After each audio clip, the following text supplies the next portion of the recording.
Hello, welcome to this quick teaching tips video where we just want to walk you through some quick ideas and examples that will help you lead the rocket project by yourself. This activity is a popular option to do on the first day of the program, and we usually can finish it in that same day. But if it's dragging on, there's no need to rush it. You can definitely extend it and bring it into the next week. Even as a teacher, you will probably be surprised at just how high these rockets fly, and the main important step to make sure the rockets do work and fly nice and high is actually towards the beginning. We want to make sure that the kids get their rocket nice and tight, nice and snug against that PVC pipe. But it's a nice fine balance because we don't want it too snug where we can't lift it off it, but we also don't want it too loose where the air escapes through all that loose space. Hopefully that graphic helps, and here's also another illustration. You can see that it's nice and snug, but also definitely still able to move along that PVC pipe. So all of that is to say that it might be wise to provide an extra set of hands as they put that very first piece of tape onto their rocket, which really determines the circumference of that circle.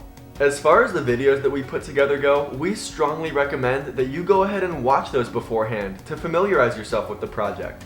And take some mental notes of where those videos pause so you can be prepared to ask those inquiry-based learning questions that we pose to the kids.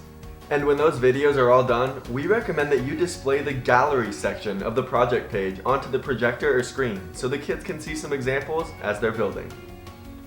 As far as the materials go, this is sort of a unique instance because usually we like to challenge the kids to do more with less materials.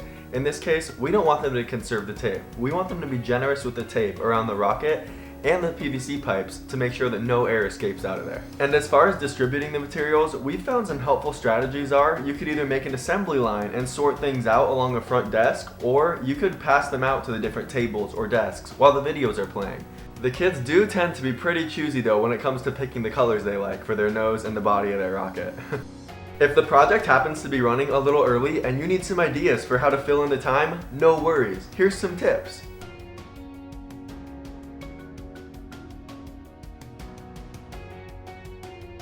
And the same thing goes for if you're running late. Here's some ideas for how to speed up the process but still stay on task. Finally, these how-to sheets will be handy when it comes to helping remind kids of the process to build their rockets and the testing mechanism.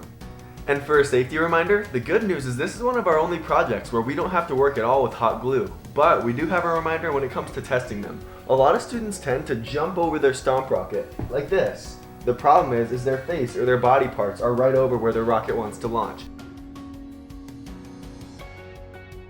Make sure they jump on it and put their foot out and their body parts away from the trajectory of the rocket, just to be safe.